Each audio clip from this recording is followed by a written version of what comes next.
Bonjour à tous.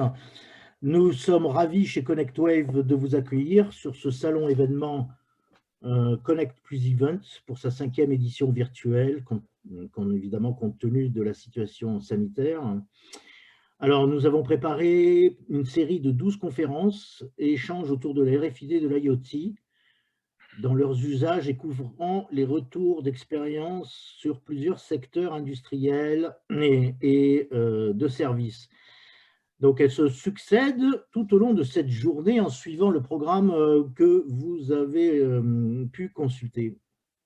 Alors, pour information, l'ensemble de ces conférences seront accessibles et ouvertes à tous en replay sur notre chaîne YouTube et sur notre site.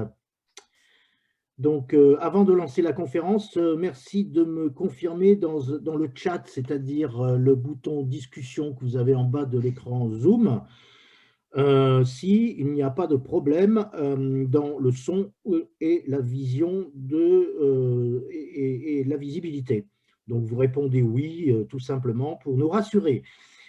Ensuite, pour vos questions et questions auxquelles nous tenterons de répondre, merci de les noter dans le bouton Q et R, encore une fois en bas de l'écran de Zoom. Voilà. Nous allons attaquer la conférence organisée par la société Muse Partner avec Next4 ou Next4 pour parler français. Qu'on va concerner les problématiques d'accompagnement de solutions et puis avec Next4, un cas d'usage dans le domaine de l'IoT et je crois des transports multimodaux. Voilà, nous allons accueillir Cédric Rosemont, qui est le CEO de Next4, et Americo Jost, partenaire chez Muse Partner. Donc, je donne la parole sans plus tarder à Americo pour lancer cette conférence. Alors, merci d'essayer de tenir le timing parce qu'il y a beaucoup de conférences et donc on est un peu en flux tendu. Je ne manquerai pas de vous informer quand je sens un risque de débordement, mais c'est pour la bonne cause, bien entendu. Voilà, merci Americo. Très bien, merci Philippe. Donc, je vous propose de nous lancer. Donc, bonjour et bienvenue à tous sur cet webinaire sur un sujet d'actualité dans cette année de crise. Donc, à savoir la digitalisation des transports multimodaux, comme présenté par Philippe. On va faire un focus quand même sur les transports maritimes. Donc, l'objectif aujourd'hui, c'est de vous donner quelques clés pour comprendre les grandes tendances de ces marchés et démontrer comment à travers des solutions IoT, notamment la solution de la société Next4, nous pouvons adresser un certain nombre de problèmes observés ces derniers mois, notamment à travers la présentation d'un cas pratique au milieu de la présentation. Donc, je suis Americo Jost, je suis associé chez Muse, cabinet de conseil en management spécialisé en supply chain, et nous aurons effectivement l'intervention de Cédric Rosemont, directeur général de Next4. Donc, n'hésitez pas à poser toutes vos questions sur les chats. Nous aurons un créneau, là, comme introduit par Philippe, en fin de séance pour répondre à ces questions-là. Et puis voilà, on a une heure ensemble. Donc, je vous propose de commencer par l'agenda. Je partage mon écran. Donc, nous avons structuré la présentation sur 3 chapitres. Un chapitre qui aborde les actualités et les tendances du marché. Une présentation, ça sera moi qui les présentera. Une présentation de la solution et des cas d'usage. Donc, Cédric prendra la parole. Et on va clôturer avec notre proposition de valeur à Muse Next4. Donc, comment on accompagne nos clients sur la mise en œuvre de ces solutions IoT. Alors, un peu de contexte. Donc, déjà, nous travaillons bien dans un contexte de transport multimodaux, donc tous les flux qui combinent plusieurs moyens de transport, que ce soit la route, les rails, le maritime, l'aérien. Nous ferons quand même aujourd'hui un focus sur les aspects maritimes, tout simplement parce que la technologie Next4, elle a été née dans ce domaine-là du transport maritime et les cas d'usage qu'on présentera, il sera focalisé sur ces sujets. Donc, c'est une industrie quand même qui est très, très concentrée avec une dizaine d'armateurs qui dominent les marchés, 4 en Europe. Une industrie qui est historiquement déficitaire et qui a depuis toujours un besoin d'améliorer sa rentabilité. C'est pour ça que nous observons une dynamique assez forte de fusion et acquisition, mais aussi des alliances opérationnelles pour la mise en commun des moyens, des navires. Donc aujourd'hui, par exemple, trois alliances couvrent 95% de flux du trade Est-Ouest. Troisième tendance, donc une offre qui est historiquement supérieure à la demande avec des navires qui sont de plus en plus gros. Donc on a mis à droite de la diapo les tendances de croissance des navires les plus gros qu'on a aujourd'hui, là, à 24 000 TEU en 2020. Et si on observe, il y a même pas 10-15 ans, on n'avait même pas la moitié que ça. Donc une croissance exponentielle là, de la taille de ces navires. Et la dernière tendance sur ce transport maritime a besoin de tirée par la transition énergétique avec des renouvellements de flotte qui sont en cours, des demandes clients sur des plans de transport plus écologiques et surtout une ambition affichée de décarbonation à l'horizon de 2030. Donc voilà pour les contextes un peu génériques. Là, juste quelques chiffres clés de ces marchés-là. Donc on parle de 850 millions de voyages de conteneurs par an. Donc ce sont des volumes quand même très très importants. 24 millions de conteneurs qui tournent à travers du monde aujourd'hui. Et en bas de la diapo, on a donné un exemple pour Bolloré, c'est un de nos clients avec Next4, avec jusqu'à 800 000 flux par an. Alors, la prochaine diapo, on a mis sur une timeline un petit peu les événements clés de ces dernières 18 mois, je dirais, par trimestre. En commençant avec le lockdown de la Chine, c'est quand même l'événement qui a pas mal perturbé l'industrie. Donc, une forte baisse de la demande avec les industries en Chine qui se ferment et puis un ajustement des capacités très, très rapide par les armateurs qui ont baissé leur capacité de transport jusqu'à 30%. Un retour de bâton 3 mois après, avec la reprise de la consommation, la réouverture des usines en Chine, on a mis les bons de l'e-commerce et aussi de la vente des matériels bureautiques poussés par le télétravail. Donc, on a un premier moment où on a généré une forte tension dans les marchés puisqu'on a une forte demande et puis une capacité qui ne suit pas. Tension qui est accentuée 3 mois après avec l'extension de la pandémie aux États-Unis, ce qui a généré beaucoup de congestion des ports, ce qui a généré des grèves, ce qui a immobilisé des conteneurs dans le sol américain. Et au même temps qu'on a vu une reprise de plus en plus forte de la consommation en Europe, donc on a besoin d'importer des produits d'Asie vers l'Europe, ce qui vient encore une fois renforcer cette tension du marché, augmenter davantage de prix. Et jusqu'à nos jours, cette tension est toujours là. Récemment, on a eu des records des prix sur la référence des conteneurs, sur la conteneur 40 pieds. On observe aussi une augmentation de la capacité de ces armateurs, mais qui ne suit pas encore la demande. Et cerise sur le gâteau, fin mars, les canaux de Suez bloqués, ce qui va générer aussi énormément de retard dans tout ce qui est flux de transport maritime et plusieurs semaines pour revenir à la normale. Voilà, donc pour conclure, je pense que les quatre points clés de cette évolution historique sur ces dernières 16 mois, ce sont ceux-là. Hein. Donc, une flambée de prix, des retards qui deviennent systématiques en fonction des flux dont on parle, parfois des défauts d'approvisionnement et aussi un besoin en agilité de ces compagnies qui organisent le transport, puisque il faut parfois enchaîner entre l'aérien et les maritimes. Donc, je vais passer la parole à Cédric, qui va présenter un petit peu la solution de Next4 et comment elle vient répondre à ces difficultés qu'on vient d'exposer. Merci. Merci Américo. Vous me confirmez que vous m'entendez bien? Tout à fait. Oui, Merci. Très bien. Donc, bonjour à tous. Je suis Cédric Rosemont. Je suis le CEO ou directeur général de Next4. Next4 est une entreprise qui a été créée il y a 3 ans. Pour ma part, j'ai évolué dans le monde de l'IoT depuis maintenant une dizaine d'années et j'ai eu à diriger des entreprises précédemment qui ont créé des objets connectés, parfois dans le domaine du tracking ou dans d'autres domaines, notamment l'entreprise précédente, on a créé un tracker de bagages pour Louis Vuitton qui a permis, voilà, une valise pour le monde. Merci à Muse déjà, on a décidé de se rapprocher il y a maintenant 1 an avec Muse pour apporter une solution aux chargeurs dont on parlait tout à l'heure, donc les industriels exportateurs de marchandises et aux transitaires. Et donc, Mérico vous en parlera un peu plus longuement dans la partie accompagnement, parce qu'aujourd'hui, il y a un concept qui est qu'on ne peut pas proposer une solution et être uniquement techno-pusher et espérer qu'elle va correspondre à tout le monde.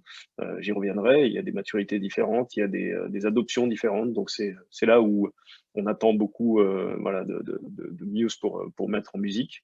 Nous, ce qu'on fait chez Next4 et ce que j'ai fait depuis des années, c'est de pousser de la technologie pour qu'elle corresponde à un besoin marché. Donc, on est bien aujourd'hui à essayer de vous démontrer comment on a fait pour répondre à ce besoin marché avec cette technologie.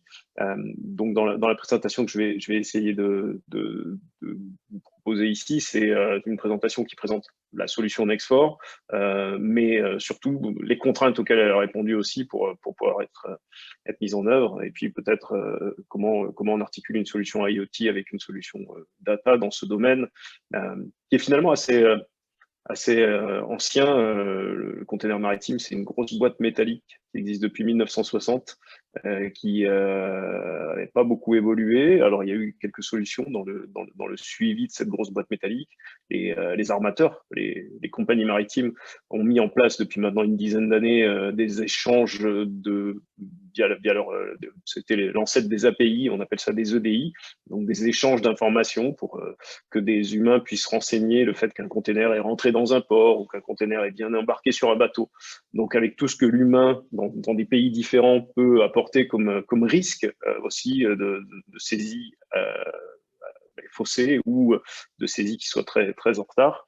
Donc, aujourd'hui, finalement, la visibilité qui est apportée par ce système-là s'en trouve un petit peu obsolète. Il n'empêche que certaines entreprises et même des startups se sont basées sur ce concept-là pour s'interconnecter avec ces informations des compagnies maritimes en essayant d'avoir un maximum de compagnies maritimes. Et ensuite, de prendre le relais avec finalement le premier objet connecté ou les premiers objets connectés qui existent aussi depuis quelques années maintenant dans ce domaine-là, qui sont les GPS des bateaux. Tout simplement, aujourd'hui, tous les bateaux du monde, dès qu'ils dépassent une certaine taille, et ça se compte en 2, 3, 4 mètres, et qu'ils sont côtiers ou hauturiers, sont de toute façon traqués avec un GPS, une radio, et donc en UHF transmettent leur information de position, si possible aux antennes proches des côtes, et sinon par satellite, ce qui a créé de nombreuses entreprises qui aujourd'hui récoltent ces données satellites, les proposent. Et donc, finalement, basé sur des données des compagnies maritimes qui vous disent, avec plusieurs jours de retard parfois, mais que vous avez pris tel bateau, vous pouvez corréler et dire, bon, mon expédition qui a pris tel bateau est en train d'avancer sur ce bateau, et ce bateau suit sa route sur l'océan Atlantique, sur l'océan Indien, Pacifique, etc. Donc, c'était jusque-là les solutions qui ont permis quand même à certaines entreprises exportatrices de marchandises de pouvoir suivre leurs marchandises. C'était les prémices de la digitalisation du transport. Ça fait voilà, une première étape. La deuxième étape aujourd'hui, c'est bien entendu de dire on veut une visibilité plus importante. Pourquoi une visibilité plus importante? Parce que finalement, avec ces quelques points de passage, ce n'est pas du porte-à-porte. Quand un container quitte l'entrepôt en plein milieu d'Europe pour atteindre un port le plus proche généralement, eh bien, il se passe quand même des aléas et potentiellement des retards avant d'arriver au port. Durant sa manipulation portuaire, il se passe également des problématiques potentielles. Et aujourd'hui, c'est un peu, c'est complètement sans l'IoT, l'invisibilité complète, j'allais dire la cécité même, pour les exportateurs. Donc, Americo le disait, il y a des exportateurs en France qui vont jusqu'à une centaine de milliers de containers par an, c'est le cas d'un Decathlon, d'un Michelin, pour exporter leurs marchandises. Donc, cocorico, on est exportateur, mais c'est vrai partout dans le monde, tous ceux qui exportent et avec les échanges qu'on peut connaître aujourd'hui, c'est quelques centaines de milliers de containers qui, pour un client donné, peuvent circuler. Et donc, l'ambition, c'est d'avoir une visibilité maintenant un peu plus forte, pas uniquement sur est-ce qu'il va arriver dans les temps, est-ce qu'il va pouvoir approvisionner les magasins à destination, ou est-ce qu'il va pouvoir approvisionner les chaînes de production à destination, mais c'est aussi de savoir finalement, est-ce qu'il s'est passé un problème, est-ce qu'il est stoppé à un endroit, est-ce qu'il y a eu une ouverture de porte qui aurait pu générer des vols, ou est-ce qu'il y a eu un choc qui aurait pu générer de la casse de marchandises qu'on transporte, par exemple, imaginez des flacons de parfum d'un numéro 5 d'une marque que vous pouvez imaginer. Voilà, il est intéressant de savoir si ils vont arriver en bon état, si le packaging va arriver en bon état, s'il n'y a pas eu trop d'humidité à l'intérieur du container. Et donc, il n'y a pas d'autre solution aujourd'hui que de se dire que ce container, il faut qu'il soit communicant, qu'il soit capable de détecter ces choses-là. C'est une unité qui circule et on ne peut pas demander à des infrastructures tout autour, partout dans le monde, d'être capable de contrôler ce container. C'est le container lui-même qui doit pouvoir se contrôler et se contrôler en communiquant, bien entendu, tant que faire se peut. Et c'est là le sujet. Donc, Americo, si tu veux bien passer sur le slide suivante, merci. Nous, ce qu'on a étudié chez Next4, bien entendu, c'est comment répondre à ces contraintes. Pour nous, c'est des contraintes, parce qu'un tracker, aujourd'hui, bon, il suffit d'ouvrir Internet, de taper tracker, vous allez en trouver pour tous les usages, le chien, voilà, la marchandise. Maintenant, un tracker international capable de communiquer dans tous les pays du monde, c'était pas forcément le plus simple à trouver. Donc, on a pris en considération cette information, nous, chez Next4, mais c'est voilà, la contrainte qu'on a considérée, c'est qu'aujourd'hui, un transitaire, un Bolloré, un DB Schenker, un Kuehne+Nagel, quand il va avoir besoin d'un tracking ou d'un container traqué, il va avoir besoin que, s'il l'envoie à New York ou à Sydney, qu'il ait la même couverture et la même certitude qu'il va y avoir une information, si possible, le plus souvent sur son trajet. Donc, on a pris cette considération-là. On a hélas exclu les réseaux qui étaient un petit peu nouveaux, des réseaux LP1 qui ne bénéficiaient pas d'accords de roaming, qui ne bénéficiaient pas d'une capacité à communiquer réellement partout dans le monde, parce que des antennes peu déployées, etc. Et donc, finalement, on s'est penché sur voilà, une solution aujourd'hui cellulaire avec des choix sur le NBA IoT, le LTEM et un fallback 2G, mais qui répondent au moins à cette logique de « je suis visible partout dans le monde ». Alors vous allez me dire, et vous poserez peut-être la question, je ne suis pas visible sur les mers avec du cellulaire. Et c'est vrai, alors c'est vrai, sauf qu'il y a des standards qui vont arriver pour aussi avoir des réseaux cellulaires sur des bateaux, mais l'idée de prendre un satellite pour éventuellement une solution satellitaire pour éventuellement communiquer, même s'il y a des solutions IoT par satellite aujourd'hui avec des faibles consommations d'énergie qui arrivent, était et est toujours un potentiel, mais aujourd'hui des problèmes de maturité, de coût et une incertitude aussi sur la capacité à émettre depuis un container qui serait sous une dizaine de containers dans un bateau. Americo, vous le présentez tout à l'heure, 24 000 containers sur un bateau de 500 mètres de long, pardon, ça veut dire qu'ils sont sacrément empilés aussi, et parfois même en dessous du pont, comme on dit, underdeck, et donc difficulté à atteindre un réseau satellitaire, même en milieu de l'eau, quand on a beaucoup de caisses métalliques au-dessus de soi. Et justement, le deuxième sujet était de dire comment on fait pour communiquer dans une grosse caisse métallique. Parce que même si on prend aujourd'hui un tracker qu'on répute comme étant un tracker tout venant, si on le met à l'intérieur d'un container, le container se comporte comme une caisse de Faraday. Il y a, pour les plus techniciens d'entre nous, une très forte atténuation du signal, ce qui veut dire que plus l'antenne est loin, et du coup, dès qu'on s'éloigne des zones peuplées, moins on a de chances d'arriver à émettre des signaux, et donc peut-être même des fois ne pas en émettre du tout durant tout le voyage. Donc l'idée pour ça, nous, on a réfléchi à un design mécanique capable de mettre l'antenne à l'extérieur tout en étant à l'intérieur. Je vous le présenterai tout à l'heure. Et enfin, l'idée aussi maintenant, c'était de se confronter deux usages. Est-ce que le marché va avoir besoin d'une flotte de containers connectés, et en considérant aujourd'hui que les containers sont disponibles partout dans le monde, ils effectuent des rotations. Un container qui aujourd'hui est sur le port du Havre va se retrouver sur le port de New York ou sur un port à Guayaquil, mais ce container-là va être réutilisé par la compagnie maritime à la demande du premier qui va arriver et qui va certainement l'envoyer peut-être à Tombouctou, peut-être à Tokyo. Et donc, on ne peut pas maîtriser d'avoir une flotte garantie de containers qu'on aurait prééquipés connecté avec de l'IoT a toujours à disposition. Il va falloir, et c'est là où est l'enjeu peut-être, de digitaliser ou en tout cas connecter avec de l'IoT 25 millions de containers aujourd'hui, ce qui semble pas évident, vu quand même le coût qu'on représente l'investissement de l'IoT. Et donc, nous, on a plutôt penché vers une solution qui est amovible, qui engage un autre effet qui est bien entendu de devoir faire ce qu'on appelle la reverse logistique de ce produit. C'est-à-dire que vous utilisez un IoT tracker depuis un point de départ jusqu'à un point de destination. Quand il arrive à destination, il faut le collecter et puis il faut le renvoyer quelque part. Voilà. Bon, ça se renvoie par avion aujourd'hui, sur des cartons assez petits, etc. Donc, finalement, nos clients, qui sont des transitaires et quelques chargeurs, aujourd'hui, organisent cette reverse logistique et le mettent dans leur process. Mais c'est là aussi que la mise en place de l'adoption et du process est importante. Et puis voilà, bon, le dernier élément était bien entendu pour répondre à cette reverse logistique et l'installation simplifiée, de pouvoir avoir un outil assez petit. On peut faire des outils très gros, on peut faire des outils très petits aujourd'hui, des devices très petits. Nous, on a miniaturisé, pas au possible, parce qu'on est quand même dans un environnement contraint. Il ne s'agit pas de faire une toute petite puce, contrairement à un bagage comme on l'a pu faire dans l'entreprise précédente. Mais voilà, donc en répondant à des contraintes, et je pense que c'est vraiment le sujet dans tous les cadres dédiés de l'IoT, on répond à des contraintes de taille, on répond à des contraintes de radio de transparence, de la capacité d'émettre le message. Et donc, nous, on l'a fait dans le suivi du transport multimodal pour, j'ai des mots anglais qui arrivent des fois, excusez-moi, mais pour améliorer ce qui existait déjà dans le monde des compagnies maritimes et des AIS de bateaux, des GPS qui sont envoyés de manière régulière. On ajoute ça et on arrive à avoir, grâce à ça, une solution qui apporte du monitoring. Donc, Americo, si tu veux bien switcher, notre solution, bien entendu, aujourd'hui, nous, ce qu'on a fait, c'est un tracker, et vous le voyez par son form factor, la petite partie qui se retrouve derrière la partie principale et déportée, c'est l'antenne, et cette antenne-là, elle se retrouve vers l'extérieur. Quand tous les capteurs, on a un capteur de luminosité, plusieurs capteurs d'accélération, un capteur de pression, d'humidité, de température, se retrouvent à l'intérieur avec aussi cette capacité de pouvoir communiquer aussi à l'intérieur avec des capteurs Bluetooth. J'y reviendrai parce que l'idée, c'est aussi de dire il y a de nouveaux cas d'usage qui vont arriver, donc comment on y répond. Tout ça communique avec une plateforme.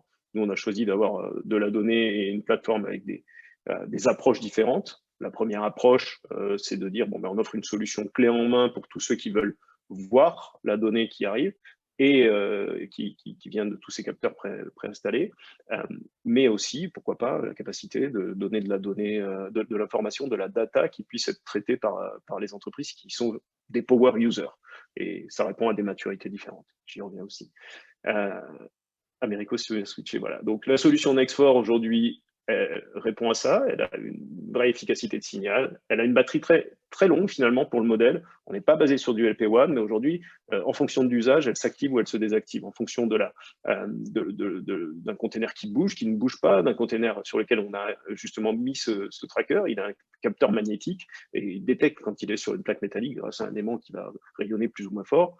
Voilà, on a optimisé tout ça et on a vraiment généré une solution qui n'est pas un simple tracker, je le redis, mais qui est une solution dédiée au container. Donc, c'est pour nous un container, vraiment un shipping container tracker, et pas un tracker tout venant. Choc, humidité, température. On répond à quoi en cas d'usage? On répond à ces problématiques de casse, je le disais, mais aujourd'hui, plus que jamais, aux problématiques de température dans le pharma. On répond aux problématiques de température sur les biens périssables qui vont être contrôlés. Aujourd'hui, j'essaierai de vous montrer tout à l'heure une expédition, par exemple, où on contrôle de la nourriture qui est envoyée pour les troupes en Afrique dans des containers reefer. Et là, un container reefer, c'est un container avec un moteur qui peut avoir ses défauts. Et donc, quand on lui dit de faire du moins 20 degrés sur de la température congelée, des fois, il remonte quand même jusqu'à plus 10 ou au-dessus, en tout cas, des températures positives. C'est bien de le savoir quand même, hein, quand on a des troupes au sol, c'est dommage d'avoir une intoxication pour tout le monde. Voilà, donc on a aussi ajouté la détection de chargement dans les bateaux grâce à un capteur de pression et d'accélération. Et puis tout ça répond à de nombreux cas d'usage. Le plus présent chez nous en termes de demande, c'est également celui de l'ouverture de porte. L'ouverture de porte est un vrai sujet aujourd'hui, un vrai sujet pour les vols de marchandises, qu'ils soient partiels ou des fois complets du container, mais également la partie dépôt de marchandises illicites et contrefaçon. Alors, vous en doutez, c'est un vrai fléau et c'est pour ça aussi qu'on a essayé d'y répondre de cette manière-là. La couverture, il suffit de faire un benchmark aujourd'hui, le cellulaire, on arrive à trouver aujourd'hui des prix qui restent abordables et qui sont d'ailleurs de plus en plus abordables pour une couverture étendue avec des accords de roaming un peu partout dans le monde. Alors, les seuls pays en gris que nous n'avons pas aujourd'hui couverts sont des pays qui sont finalement pas tant requis que ça en termes de transport de marchandises. Bien entendu, quand on passe à travers ces pays-là, on ne communique pas, mais tout comme pour les trajets sur les mers, la solution se doit d'être aussi ce qu'on appelle un data logger. Le data logger existe depuis déjà une vingtaine d'années dans ce marché-là aussi. C'était un enregistreur à bande des températures rencontrées ou autres. Et donc, à destination, aujourd'hui, on peut brancher une clé USB ou regarder ce data logger à bande. Mais nous, ce qu'on propose, c'est bien entendu, dès que le tracker peut se connecter au réseau, d'avoir cette information dans le cloud et donc l'information au plus tôt.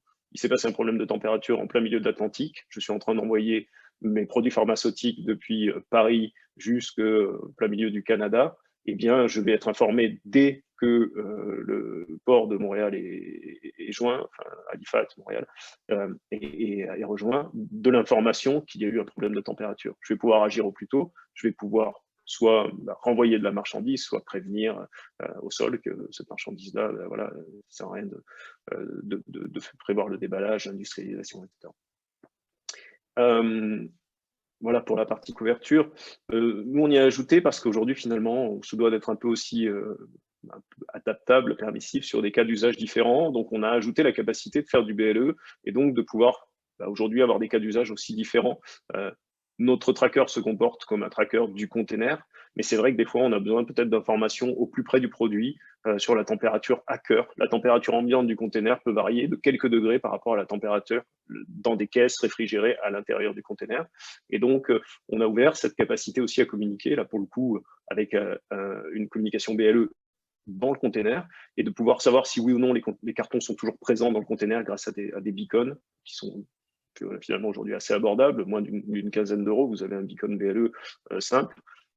La capacité, grâce à ces beacons BLE aussi, de pouvoir avoir la température, l'humidité, l'orientation directement sur le produit, savoir si finalement le carton s'est écroulé dans le container ou pas, c'est hyper important. Un container, en guise d'exemple aujourd'hui, c'est de 6 à 12 palettes qui sont mises dans le container de manière à le remplir au plus haut aussi.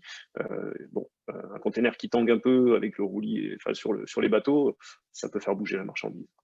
Voilà. Donc, c'est la technologie au service d'un vrai et d'un seul cas d'usage qui était pour nous le container.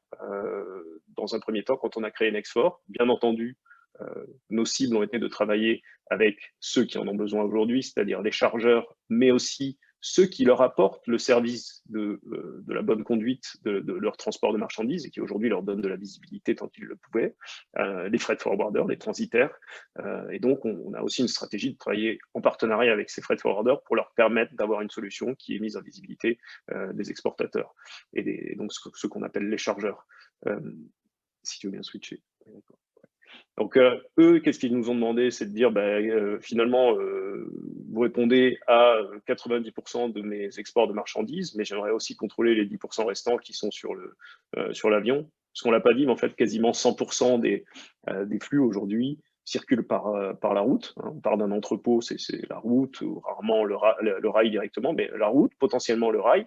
Et bien entendu, dès qu'on va traverser des mers pour les transports internationaux, c'est de l'avion, généralement pour des petites marchandises, pour des marchandises des fois très coûteuses aussi. Vous vous doutez bien qu'on n'envoie pas un container de montre Cartier à un certain prix. Mais par contre, c'est très souvent le bateau parce que le bateau, aujourd'hui, un container, même si on y met entre 2 000 3 000 euros de valeur marchande dans un container plein, lorsqu'on parle peut-être de, je ne sais pas moi, de t-shirts ou autres granulats, et puis des fois plusieurs centaines de milliers d'euros dans un container parce que il y a des biens d'une certaine taille qui ne peuvent pas être acheminés uniquement en avion. L'avion est plus cher. Et donc, nos clients nous ont dit, par contre, voilà, pour les biens chers, on a encore plus besoin de tracking. Donc, vous avez un tracker international. Aujourd'hui, il répond aux contraintes des containers. Est-ce que vous sauriez le faire répondre aux contraintes de l'air freight, donc des vols, les contraintes d'un vol, c'est qu'il faut s'éteindre en vol, parce qu'on n'a pas le droit de transmettre d'informations, notamment pas plus sur le cellulaire que sur des réseaux LP WAN d'ailleurs. Et donc, on doit avoir un algorithme de détection de décollage, atterrissage. Bon, nous, on avait déjà la pression, l'accélération. On a optimisé le tracker, on lui a coupé son antenne externe et on lui a mis son antenne à l'intérieur. Et on a créé un tracker avion qui aujourd'hui est utilisé dans une seule et même plateforme pour les freight forwarders, les exportateurs, dans laquelle ils peuvent voir effectivement leur flux bateau, leur flux avion, savoir lequel va arriver et sur lesquels il s'est passé des problèmes. Voilà, donc peut-être dernière slide, il y a un élément clé, je crois que vous avez dans le programme de ConnectWave, il y a aussi des éléments là-dessus. Les certifications, c'est inéluctable. Lorsqu'on veut exporter plusieurs unités de ce type de tracker, pour qu'ils soient installés, par exemple, directement en Amérique latine ou autre, il faut pouvoir avoir les certifications internationales pour pouvoir le commercialiser sur place. Et donc, l'exporter en volume suppose le commercialiser là-bas, ou en tout cas avoir les agréments pour pouvoir être déployé sur place. Ça n'est pas le cas lorsque il part de France aujourd'hui, et d'ailleurs on a commencé Nextfor en commençant à travailler avec des Européens en termes de freight forwarder. Ils ont installé la solution ici en France par plusieurs centaines d'exemplaires sur des containers. Les containers ont circulé partout dans le monde, personne n'a jamais demandé est-ce que ce petit tracker était agréé, pas agréé, etc. Donc ça circule, et c'est tant mieux, sans problématique. Et au titre d'ailleurs d'un accord de douane qui s'appelle le Container Security Device, au même titre que le cadenas, le scellé du container, le Container Security Device est un objet qui transite et donc on lui accorde le droit de passage. Par contre, s'il doit arriver par plusieurs cartons, là, les contraintes, il faut y répondre. Pour un tracker de bagage qu'on avait fait précédemment dans une autre entreprise, c'était 60 certifications.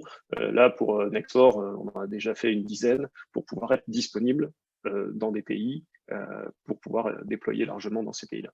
Donc, il faut le considérer. Un tracker international doit aussi être un tracker agréé sur plusieurs certifications pays.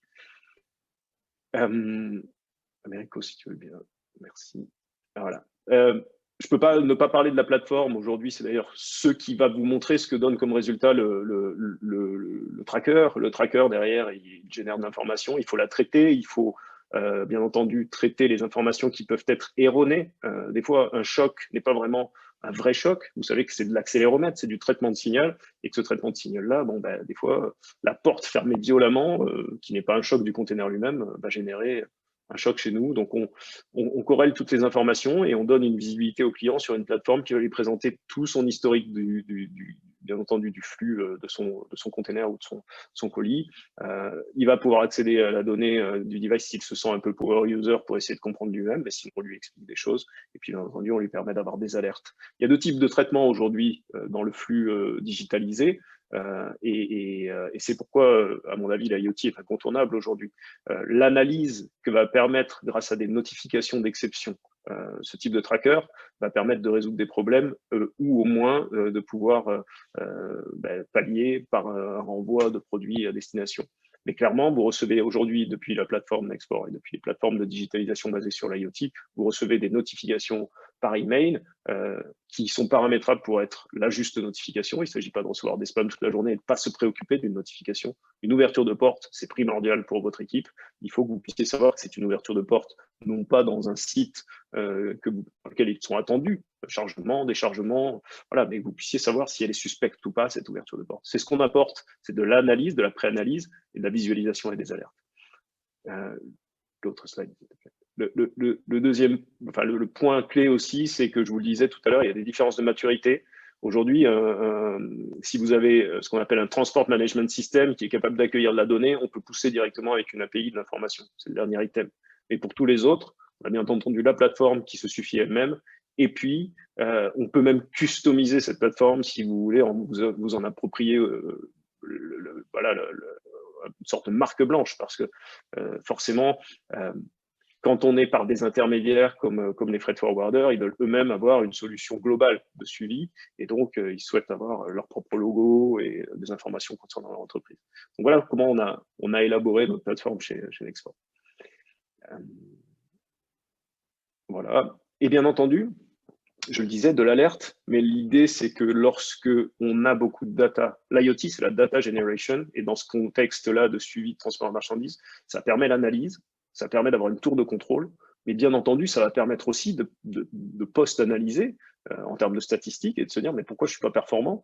Est-ce que j'arrive à contourner mes problèmes, ma sinistralité? Est-ce que je vais payer moins cher d'assurance l'année prochaine puisque j'ai réussi à contourner ma sinistralité? Je me suis rendu compte, par exemple, que j'avais des ouvertures de portes qui ont généré des vols de manière récurrente sur une route que j'emprunte habituellement. Est-ce que je vais pouvoir demander à ce qu'elle soit contournée et réellement contourner ce problème-là? Est-ce que je vais pouvoir optimiser mes temps d'attente dans les ports et comprendre pourquoi j'attends aussi longtemps? C'est tout ce que promet aussi la data generation par l'IoT, et donc cette capacité d'analyse, après, elle est rendue possible avec des outils d'analytics que nous, on a mis en place aussi sur la plateforme, et sur lesquels, finalement, c'est ce qui doit être aussi pour le client dans la capacité de le comprendre et de l'agréger dans son système, important à faire avec des équipes d'accompagnement. Je ne sais pas si je suis dans les temps américaux, j'ai juste une dernière slide pour présenter ça. Oui, on est bon. On est bon. Okay. Et puis, bien entendu, l'étape d'après, et tout le monde en parle, mais on essaye de le faire lorsque seulement on a de la donnée, c'est la partie basée sur le prédictif. Ça implique de la data science, forcément. Alors, data science, intelligence artificielle, les buzzwords, donc ça tombe bien parce que je pense que j'ai les 10 dernières années de buzzwords, IoT, Big Data, Data Science, Edge Computing, on pourrait en parler aussi. En fait, tout ça est réellement appliqué, mais avec la juste mesure. Nous, on a créé un laboratoire commun avec l'IMT, l'école des mines, qui était spécialisée en supply chain et justement en traitement de la donnée. Aujourd'hui, on crée des informations prédictives basées sur des patterns, donc des modèles auto-appris de pourquoi ces X milliers de containers sont restés en attente en fonction de la donnée météo, en fonction de données externes. On utilise nos données générées par les capteurs, on regarde les données externes qui nous sont accessibles et qui peuvent avoir un impact, et effectivement, on essaie d'identifier des patterns qui sont reproductibles et qui puissent nous permettre de prédire des choses. Voilà. Donc, c'est la suite logique. Et là, pour le coup, appliqué au transport de marchandises, au suivi de transports multimodaux, ça prend tout son sens à partir du moment où on maîtrise de bout en bout. Vous vous doutez bien qu'avec juste un point de passage sur un port ou l'information des bateaux, il nous manque quand même une information essentielle sur ce qui se passe réellement sur le container et pourquoi il a été en attente. Un container qui a été ouvert pour des raisons, par exemple, de contrôle douanier, et qui a été ouvert pour ces raisons de contrôle douanier, mais qui était resté dans la zone des douanes et qui n'était pas disponible au moment du départ du bateau, vous vous doutez bien que il n'est pas possible qu'il prenne le bateau, et donc on peut le prédire qu'il ne va pas prendre le bateau. Voilà.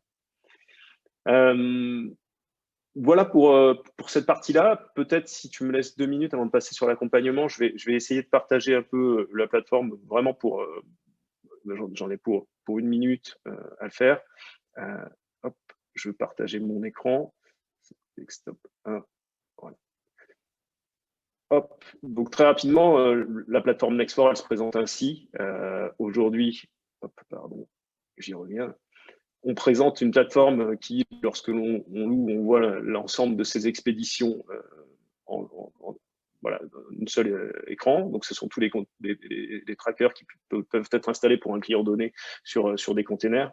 Et très rapidement, on va pouvoir avoir un accès à ces expéditions, soit en cliquant dessus, soit en allant sur les expéditions et la liste de ces expéditions. On peut bien entendu manager tout ce qui concerne l'IoT. Donc, nous, on fait aussi du geofencing. Donc, on va pouvoir créer des points d'intérêt un peu partout sur la carte qui vont nous permettre de corréler l'information de l'entrée lors de la géolocalisation, de l'entrée du container dans une zone ou la sortie d'une zone bien définie.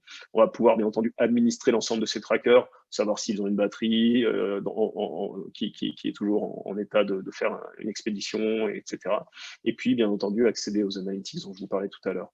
Voilà. Bon, afin de vous montrer ça sur des données par exemple comme celui-là où on peut voir une ouverture de porte, un grutage ou des chocs qui ont été générés.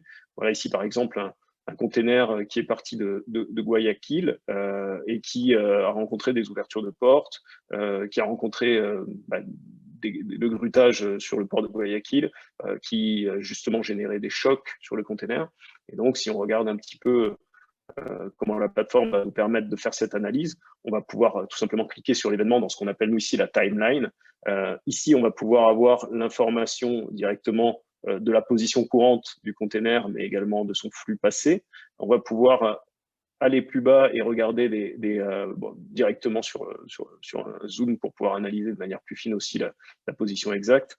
On va avoir l'information dans les graphes, excusez-moi, j'y vais aussi un peu plus bas, qui sont en dessous aussi sur comment les ouvertures de portes, voilà, comment les ouvertures de portes ou la température s'est comportée sur un timing donné, et pouvoir analyser plus loin réellement, est-ce que le choc est un choc lié à une ouverture de porte, est-ce que la température a varié parce que on était sur une séquence jour-nuit par rapport parce que forcément le soleil fait varier la température à l'intérieur du conteneur, et donc pouvoir analyser s'il y a réellement une problématique ou non. Voilà un peu le type d'expédition et le type de suivi qu'on peut avoir avec une plateforme et ce que permet aujourd'hui l'IoT. On voulait aujourd'hui pouvoir faire intervenir un de nos partenaires, mais là, on n'a pas trouvé de personnes disponibles, qui est Bolloré. Depuis 2 ans, on est en partenariat avec Bolloré. D'ailleurs, on a annoncé il y a maintenant 6 mois, on a un laboratoire commun avec l'École des Mines dont je vous parlais tout à l'heure, qui a aussi vu l'intégration de Bolloré pour pouvoir apporter plus de données historiques encore que les données dont on peut aujourd'hui se servir pour pouvoir faire du prédictif grâce aux capteurs. On a aussi des données historiques qui nous permettent de dire qu'est-ce qui a été un impact sur le flux ou les flux de marchandises précédemment. Donc voilà, on peut vraiment aujourd'hui démontrer beaucoup de choses rien qu'avec Bolloré, et pourtant tous les autres clients aussi ont des demandes particulières, mais Bolloré sur ces cas d'usage de monitoring. Voilà, Américo, okay. Je te relaisse la main. Merci. Bon, on a encore quelques minutes, hein, si vous voulez bien. Oui, je relaisse la main à Américo. Je pense qu'il avait encore des choses à dire sur les slides. Okay.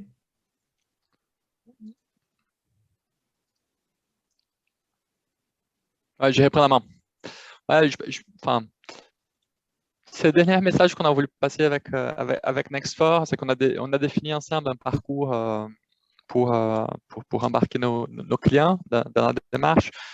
Je pense que les messages clés qu'on aimerait passer, mis à part toutes les étapes au sein du parcours, c'est que côté Muse, on a vocation à se spécialiser sur 2 étapes là, de ces parcours, tout ce qui est diagnostic, cadrage et business case.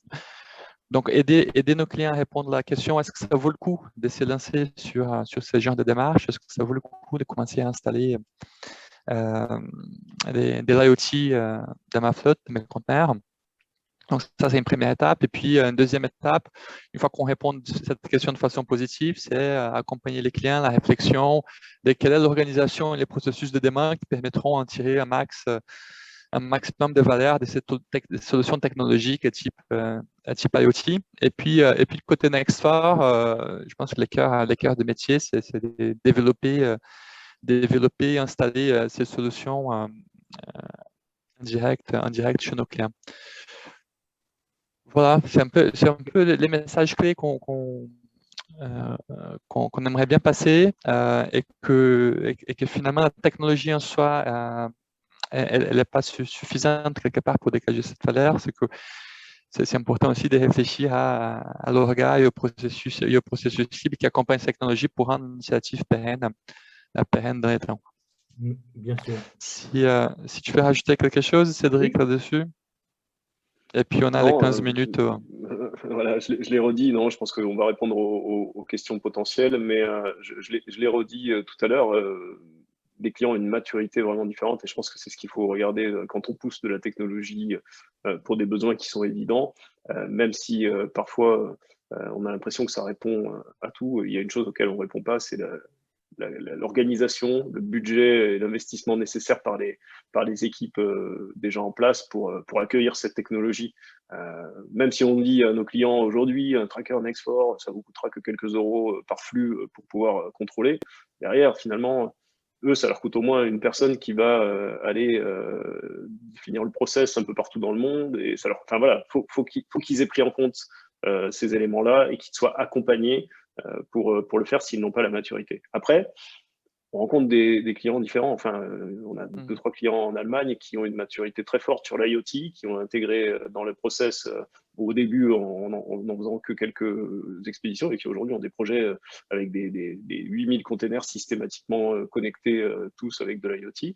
Et donc, voilà, ils savent qu'ils veulent une API, qu'ils veulent être connectés et recevoir de la data. Ils savent déjà que voilà, comment fonctionne l'IoT. On n'a pas besoin d'évangéliser, d'expliquer la techno et de leur Oui, présenter le ROI potentiel. oui, ok. Merci. En tous les cas, bon, moi j'ai une question à vous poser. Aujourd'hui, d'abord, ou plusieurs questions dans la même. D'abord, aujourd'hui, quel est votre business model pour un export? Deux, quels sont principalement vos clients?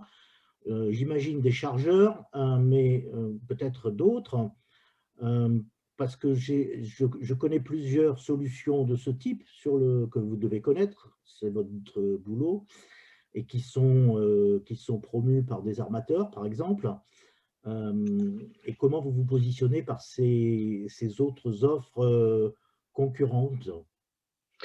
Ouais, je pense qu'il y a de la concurrence, ou en tout cas de la substitution. Vous parlez certainement de TrackSense, qui a d'ailleurs fait un cas d'usage chez vous il y a quelques temps aussi. Avec Ah, vous, oui. on les connaît bien et on discute assez fréquemment. Je pense que les solutions sont très complémentaires. Je l'expliquais tout à l'heure, TrackSense, c'est aujourd'hui une solution qui peut être déployée de manière définitive, ou en tout cas le temps de son fonctionnement sur un container, ça va durer plusieurs mois ou plusieurs années.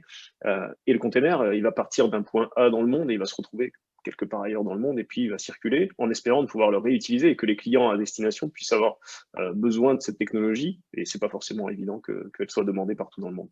Nous, on a répondu à un sujet qui était de dire on le rend disponible immédiatement, vous l'installez simplement, et il apporte à peu près, franchement, pour discuter très, très régulièrement avec Trackset, on apporte à peu près les mêmes choses, détection d'ouverture de porte, choc, etc. Donc je dis pas qu'il y a une solution unique, en tout cas, nous, on a fait en sorte que ce soit pas un tracker tout venant, et du coup qui soit très adapté. Et là, pour le coup, quand on regarde tous les compétiteurs qui font des trackers, on peut réduire à tous les compétiteurs qui font des trackers internationaux et adaptés aux containers. Ça en fait déjà beaucoup, beaucoup moins. Mais TrackSense en est un, je peux en citer d'autres. Enfin, il y a Starcom, l'israélien, qui fait des trackers un peu importants depuis quelques années. Alors, ils ont une grosse taille, etc. Mais voilà, le modèle économique de tous, finalement, on a tous un sujet. C'est qu'on a un coût du matériel qui est incompressible et il faut l'engager immédiatement. Donc, soit on décide d'investir massivement et de faire du leasing, ce qui est possible quand on fait des levées de fonds série B, suivante, etc. Soit on décide de dire au client, bah, tu dois payer ce matériel, et puis derrière, nous, on veut que tu aies un abonnement pour le service qui engage la connectivité, le service, et donc c'est notre modèle économique aujourd'hui. Et c'est plutôt bien adopté parce que les clients sur lesquels on parie aujourd'hui, et pour répondre à la deuxième question, c'est plutôt les freight forwarders qui sont nos partenaires et qui, eux, vont réutiliser. Si demain, un freight forwarder nous commande un tracker, il sait qu'il va le réutiliser pour un autre client et que ça fera partie de sa flotte de trackers. En tout cas, il s'y engage.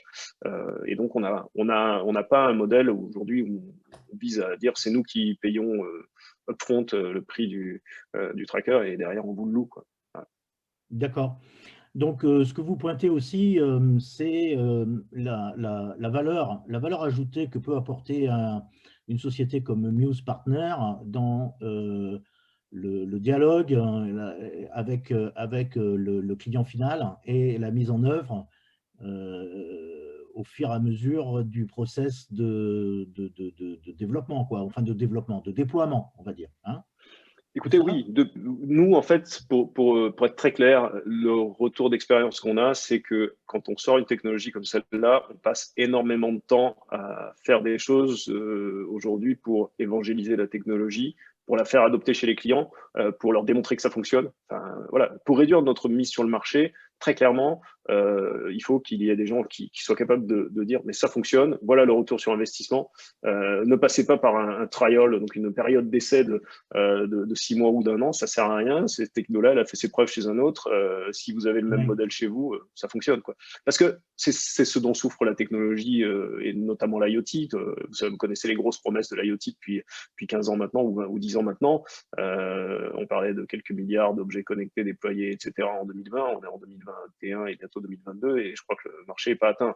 Ou en tout cas, ce volume n'est pas atteint. Pourquoi il n'est pas atteint? Parce que dans le B2B particulièrement, il faut convaincre, il faut démontrer, il faut démontrer le ROI et il faut démontrer que la technologie va marcher. Bon, ben voilà, c'est bon, la technologie, elle fonctionne. Aujourd'hui, nous, on a plusieurs milliers déjà déployés, ça fonctionne. Maintenant, à chaque nouveau client, lui démontrer que ça fonctionne ou lui démontrer son ROI en fonction de son process, ça, c'est le boulot de ceux qui savent justement prendre du temps pour ça, passer du temps et puis mutualiser ce que ils peuvent avoir vu chez un client avec un autre. Et je pense que Muse est très bien placé pour ça. Ok, tout à fait. Bon, c'est bien, c'est très clair. Je pense qu'on va s'arrêter là pour enclencher la prochaine conférence. Je vous remercie infiniment de cette précision et cette synthétisation et de la clarté de votre discours. Voilà. Donc, pour votre information, donc la prochaine conférence qui est à 14 h sera menée par Engie sur des retours d'expérience et de solutions développées dans des milieux difficiles et à texte qui peuvent intéresser nos auditeurs. Voilà. N'hésitez pas, en tous les cas, cette vidéo sera mise en ligne sur notre canal YouTube et elle sera partageable par tous et ouverte à tous, bien entendu. Voilà, merci beaucoup. Merci beaucoup, Américo. Merci beaucoup, Cédric. Et bonne journée à tous. Merci à vous. Merci à l'équipe de Connect. Bonne journée. Au revoir. Bonne journée, au revoir.